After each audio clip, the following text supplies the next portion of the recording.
Hello friends, very welcome at Acme Entrance Expert. Today we will start a new chapter, very important one also and interesting one chapter, that is profit and loss. और इसका introduction exercise कराने के लिए मैं Sanjay Khan maths faculty आपके सामने हाजिर हो गया हूँ। चलिए सबसे पहले हम बात करेंगे कि प्रॉफिट लॉस जब भी हम कैलकुलेट करने वाले हैं कहीं किसी भी क्वेश्चन में, तो प्रॉफिट या लॉस निकलता किन चीज़ों पे है। सबसे मेन इंपॉर्टेंट बात, भाई आप कभी भी कोई आर्टिकल खरीदोगे और ख़रीदने की कीमत को हम कहते हैं प्रॉफिट लॉस के चैप्टर की लैंग्वेज में कॉस्ट प्राइस। क्या कहते हैं प्यारे बच्चों? Cost price. ठीक है, मतलब आपने कोई आर्टिकल खरीदा, the amount paid to purchase an article और the price at which article is made is known as its cost price. Cost price को हम एब्रीविएट करेंगे CP लिख देंगे हम, तो इसका मतलब कॉस्ट प्राइस होगा। हमने कोई चीज़ खरीदी, वो चीज़ हमारे पास है, मान लीजिए पेन मैंने खरीदा 5 रुपये का। दो कंडीशन हो सकती है, बल्कि 3 हो सकती हैं कि मेरे पेन हो रहा है बैक पेन, और कोशिश मेरी यही है कि मैं आपको बहुत ही बेहतरीन लेवल पे जाके समझा सकूं चीज़ें। तो चलिए ध्यान से समझिए, 3 चीज़ें हो सकती हैं, 3 खूबसूरत चीज़ें। पहली कि मैंने पेन जितने में लिया उतने में बेचा, उस कंडीशन में जितने रुपए मैंने इसमें इन्वेस्ट किए थे वापस मेरे पास उतने ही आ जाएंगे, मुझे कोई प्रॉफिट नहीं होगा और कोई लॉस नहीं होगा। दूसरी कंडीशन होगी, अगर मैंने 5 रुपये में ये पेन ख़रीदा है, मैं 5 से ज़्यादा में बेचूं तो क्या होगा? तो बेचूंगा इसको ज़्यादा में तो प्रॉफिट होगा, और 5 से कम में अगर मैं बेचता हूं तो लॉस होगा। यानी मैं अगर किसी भी कंडीशन में बेचता हूं तो उसको हम कहेंगे सेलिंग प्राइस। किसी भी कंडीशन में बेचने को, चाहे वो प्रॉफिट की कंडीशन हो, लॉस की हो, नो प्रॉफिट नो लॉस की हो, the price at which article is sold. अब वो हमारे पास नहीं है, हमने उसको बेचकर कुछ दाम ले लिया है, उस दाम को कहा गया है विक्रय मूल्य, सेलिंग प्राइस। अब प्रॉफिट, जैसा मैंने बताया, अगर 5 से ज़्यादा में बेचूंगा तो क्लियर हमें समझ में आता है कि सेलिंग प्राइस कॉस्ट प्राइस से ज़्यादा होना चाहिए। प्रॉफिट की परिभाषा जो है वो है selling price minus cost price. अब इसी को 2 तरीके से यहाँ लिख दिया गया है, आपको उतना सोचना नहीं है, केवल एग्जाम्पल 1 पे कंसंट्रेट करना है। ध्यान से पढ़ें एग्जाम्पल 1 को। Article is boat for ₹2000 sold for ₹2200, find the gain और लॉस। बहुत ही सिंपल सी बात है, केवल आपको पता लग रहा है आपका प्रॉफिट हुआ है या लॉस हुआ है। लॉस कब होगा? जब आपने जितने में बेचा है वो वैल्यू खरीदी गई कीमत से कम है। क्या 2200 2000 से कम है? नहीं। तो इसका मतलब क्या लॉस हुआ है? नहीं। इसका मतलब यहाँ पर प्रॉफिट हुआ है। केवल रुपीज़ में हमें वैल्यू बतानी है। 2200 में हमने बेचा है, 2200 में बेचा है, 2000 में खरीदा था, तो मैं कह सकता हूँ कि प्यारे बच्चों मुझे 200 रुपीज़ का प्रॉफिट हुआ है। उसने गेन और लॉस बोला है तो मैं कहूँगा 200 रुपीज़ का गेन हुआ है। लॉस किस कंडीशन में होता है? जब सेलिंग प्राइस किसी आर्टिकल का जो हमने बेचा है वो कॉस्ट प्राइस से कैसा होता है? कम होता है। मान ली 5 में खरीद के मैं 4 में बेच रहा हूँ, तो मेरा 1 रुपये का नुकसान हो गया, वो नुकसान लॉस में कहा जाएगा। और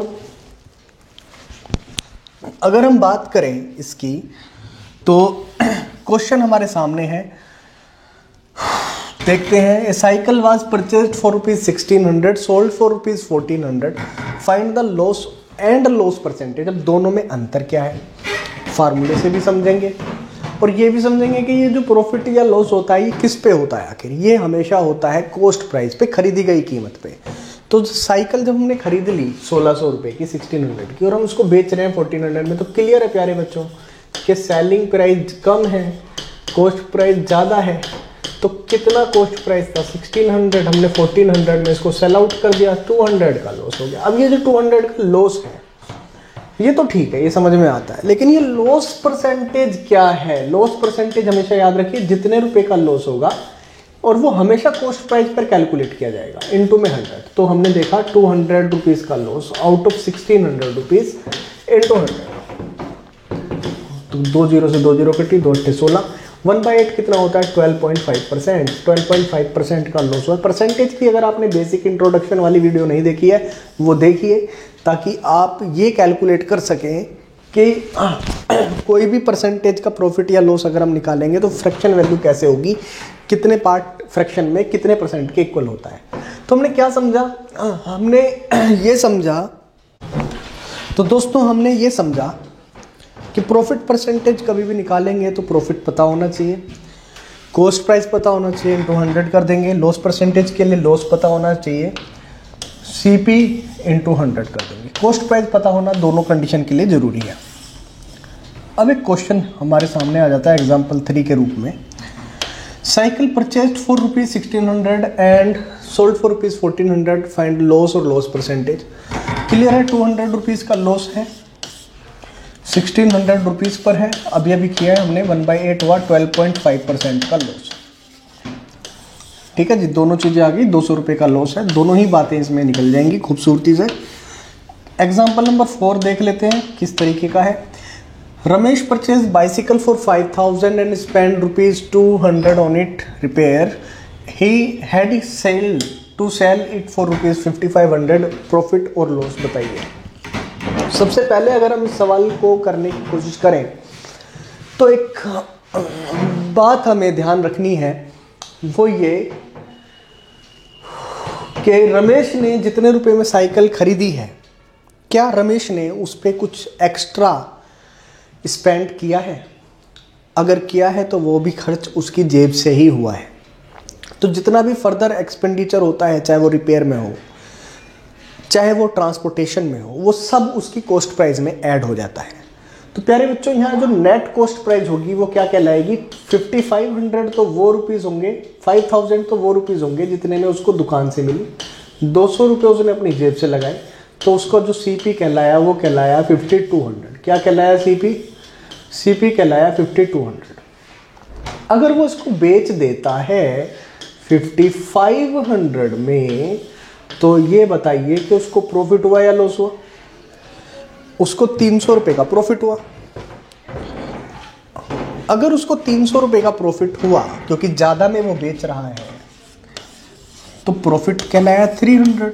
लेकिन प्रॉफिट की परसेंटेज अगर निकालेंगे तो हमें 300 का प्रॉफिट CP पता होना चाहिए। क्या पता है? बिल्कुल पता है मेरे बच्चों। इनटू में 100, 20 से 20 कट देंगे। अगर हम इसको 2 से काट दें तो 2 से काटेंगे तो 26, 2 से काटा तो ये 150, 2 से कट किया तो 75, 2 से कट किया तो 13। ये आपका फाइनल आंसर हो जाएगा इस क्वेश्चन में। आई थिंक आपको समझ में आ गया है। तो दोस्तों, इसका सही आंसर होगा, अगर हम फ्रैक्शन में इसका आंसर बताएंगे, 5, 13 5 65, 510/13%। तो बहुत ही प्यारा सा सवाल आप लोगों ने देखा है। नेक्स्ट आएंगे क्वेश्चन नंबर 5 पे, लेकिन हमने यहाँ पे कुछ एक फॉर्मूलेज बताए हैं, उन फॉर्मूलेज को देख लीजिए। ये वही है जो आपने अभी देखे थे। अब इसमें 2 नए फॉर्मूले जुड़ेंगे जो आपको यहाँ दिख रहे हैं। ये हम कंपैरिजन से भी सीख सकते हैं। कैसे? कि जब भी हम सेलिंग प्राइस निकालते हैं तो किसी भी चीज़ का बेस प्राइस जिस दिन में हमने उसको खरीदा होता है वो 100 रुपये होता है। 100 रुपये, ठीक है जी। अब यही 100 रुपये को हम अगर CP लेट कर लें तो आप एक बात बताओ, ध्यान से मेरी बात को बताना। अगर मैं कह रहा हूं कि 100 रुपये CP है, तो प्यारे बच्चों अगर 100 रुपये से ज़्यादा में बेचोगे तो क्या हो जाएगा? वो प्रॉफिट होगा। 100 रुपये से अगर आपने वही आर्टिकल कम में बेचा तो क्या कहलाएगा? लॉस कहलाएगा। अब 100 की प्रवृत्ति, 100 का नेचर, 100 का अगर हम बात करें यहाँ सिग्निफिकेंस कॉस्ट प्राइस के लिए, तो क्या मैं कह सकता हूँ selling price is equal to selling price into selling price is equal to cost price into selling price by cost price हो सकता है? बोलिए जल्दी से बताइए। हो सकता है कि नहीं हो सकता है, क्योंकि सीपी से सीपी कैंसिल होगा तो क्या एसपी एसपी ही बचेंगे, बिल्कुल बचेंगे।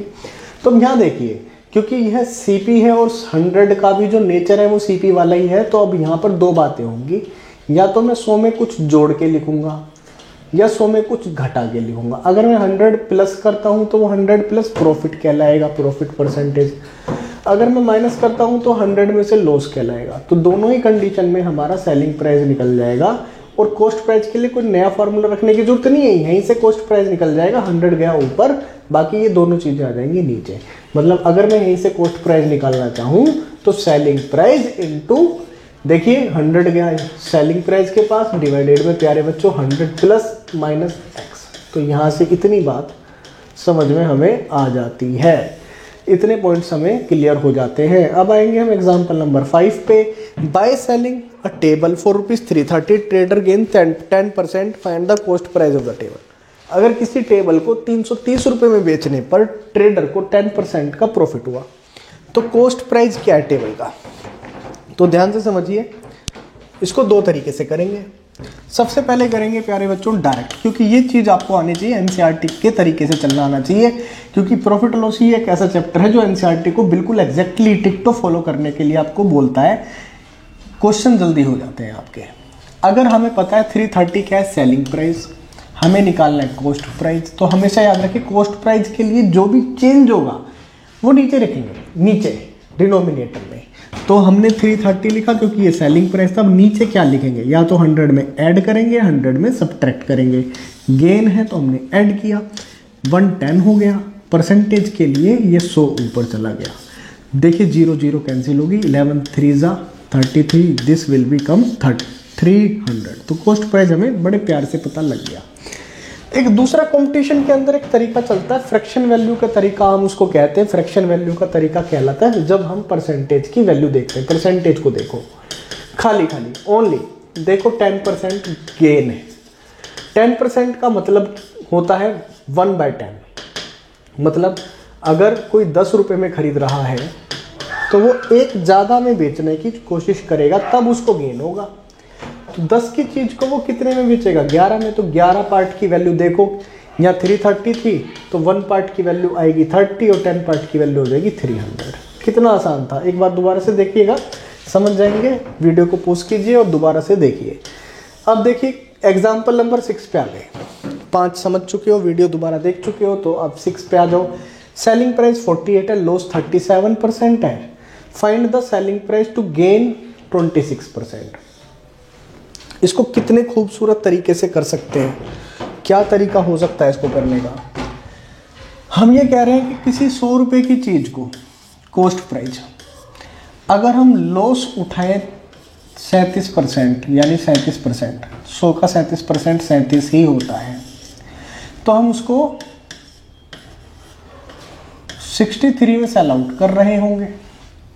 अब यहाँ वही सेलिंग प्राइस पता है हमें 48 के इक्वल है, तो हम क्या कह रहे हैं कि जो 63 पार्ट है प्यारे बच्चों, ये 48 के इक्वल है। तो 1 पार्ट की वैल्यू हुई 48/63। में बिल्कुल सुपर शॉर्टकट बताऊंगा आपको, ध्यान से सुनना। अगर मैं इसी में कहूँ कि मुझे गेन चाहिए 26% का, तो 26% गेन का मतलब हुआ मुझे 26 रुपये उसको ज़्यादा में बेचना है। तो 100 रुपये में अगर हम खरीद रहे हैं, 26 ज़्यादा में बेचने की कोशिश करेंगे, तो हम उसको इसका मतलब 126 में बेचेंगे। तो 63 पार्ट की वैल्यू 48, एक की वैल्यू इतनी 48/63, तो 126 पार्ट की वैल्यू कितनी, 48/63 इंटू में 126। अब ध्यान से सुनना मेरी बात, अगर ये बात पकड़ ली तो 2 नंबर पक्के हो जाएंगे आपके किसी भी एग्जाम में, चाहे वो गवर्नमेंट एग्जाम हो चाहे कोई भी एग्जाम में आप बैठे हो। प्रॉफिट लॉस का चैप्टर है, तो ये टाइप इसका पैट टाइप होता है, 100% आता है। वो 2 टाइप में एक टाइप ये है जो आना ही आना है पेपर के अंदर। तो आपको करना क्या है, आपको क्वेश्चन किस तरीके से आ सकता है, article is sold for ₹48 at 37% loss, what should be the selling price of it to sold the same article at a gain of 26%। Article को 2 बार बेचा जाए, सेलिंग प्राइस आपको ऑलरेडी दिया हो, आपको कॉस्ट निकालने की जरूरत नहीं है। इसको बेचने पर जो हुआ उसके नीचे लिख दो। नीचे लिखते ही 37% लॉस की जो वैल्यू है वो लिखनी है, तो 100 में से 37 कम किया, 63 लिखा। अगर हम जो चाहते हैं उससे मल्टीप्लाई कर दें तो आंसर आ जाएगा। हम चाहते हैं 26% प्रॉफिट, मतलब अगर हम 126 से मल्टीप्लाई कर दें तो हमें ये सब नहीं करना पड़ेगा। ये आया 296 इस क्वेश्चन का करेक्ट आंसर हो जाएगा। आई होप कि ये चीज़ समझ में आई आपको। एग्जाम्पल नंबर 6 बड़े प्यार से आपने समझा। 7th पे आएंगे। अब 7th क्वेश्चन देखते हैं। Mobile phone is sold for ₹550-60 at a gain of 10%। 5060 rupees में बेचा, 10% प्रॉफिट हुआ। What would have been gain और loss percent if had been sold for rupees इतने।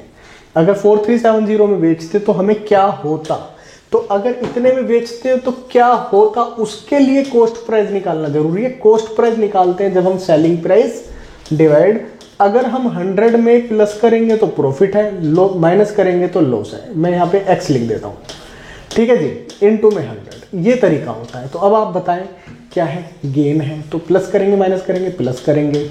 ऑलरेडी हम 5060 में बेच चुके हैं उसको, तो यहाँ आया 110 इनटू में 100, ये कॉस्ट प्राइस है जी इसका। इसको कट कर लेते हैं। 4600 रुपीज में वो कॉस्ट उसकी पड़ रही है और आर्टिकल की इतने में खरीद रहा है। अब इतने में बेचे तो आप बताओ कि उसने 4600 से कम में बेचा है या ज़्यादा में।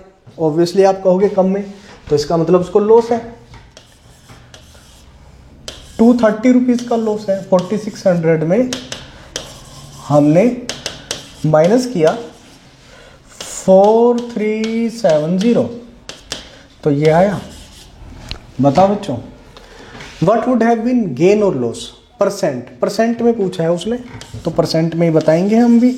लॉस परसेंट हुआ उसको 230, कितने रुपए पे हुआ, 4600 पे हुआ, क्योंकि कॉस्ट प्राइस पे ही होता है। 2 जीरो से 2 जीरो कट गई, 223 बन जाए 23, ये आया 2, तो 5% आ गया आंसर। कितना आ गया, 5% आया कि नहीं आया। Example number 7। नाउ आएंगे अब हम इसके आगे बढ़ते हैं। देखो जो चीज़ जिसने बता रखी थी यहाँ पे बिल्कुल सेम टू सेम आपको क्वेश्चन पेपर में यहाँ क्वेश्चन के रूप में मिलने वाली है। एग्जाम्पल नंबर 8 पढ़िए और फिर कंडीशन को समझिए। बेस्ट वे होता है किसी भी कंडीशन को समझने के लिए आप उसके एग्जाम्पल्स करिए। Shopkeeper earn 20% profit on selling price, what is his profit on cost price. वो इसको ऐसे भी लिख सकता है, what is actual profit on, actual profit क्योंकि वो कॉस्ट प्राइस पे होता है तो खाली एक्चुअल प्रॉफिट लिख के भी दे सकता है। समझिए 20% अमूमन प्रॉफिट जो होता था वो कॉस्ट पे ही होता था, लेकिन यहाँ स्पेशली इसने जब सेलिंग प्राइस पे लिखा है तो इसका मतलब वो आप इसको कन्वर्ट करो फ्रैक्शन में। अब जो ओरिजिनल वैल्यू में नीचे मिला करती है परसेंटेज के फ्रैक्शन में, वो सेलिंग प्राइस हो जाएगी। मतलब आपके पास 5 आता है सेलिंग प्राइस, तो ऊपर जो बचेगा वो बचेगा या तो प्रॉफिट या लॉस। अब ये सवाल प्रॉफिट का है तो ये कहलाया प्रॉफिट। तो प्यारे बच्चों आपको ये बताओ प्रॉफिट कितने का हुआ, 1 का हुआ।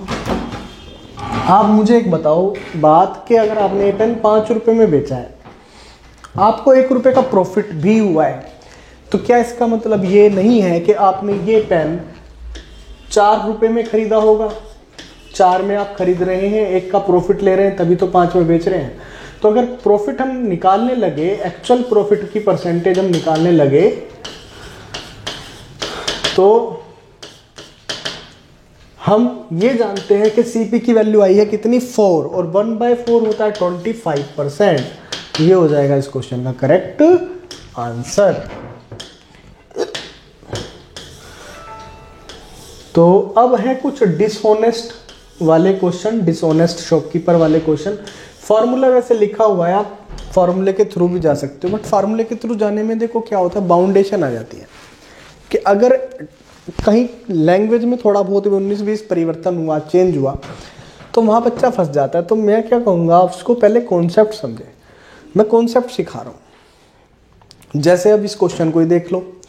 एक क्वेश्चन में कह रहा है कि एक पर्सन है जो गुड्स को कॉस्ट प्राइस पे सेल करने की बात बोलता है, लेकिन 1000 ग्राम की जगह 960 ग्राम यूज़ करता है। मैंने 1000 ग्राम इसलिए कहा है क्योंकि 1 kg में 1000 ग्राम ही होते हैं। 1 kg की जगह वो 960 ग्राम यूज़ करता है। तो आपको ये कैसे करना है, आप बिना पेन के भी कर सकते हैं प्यारे बच्चों।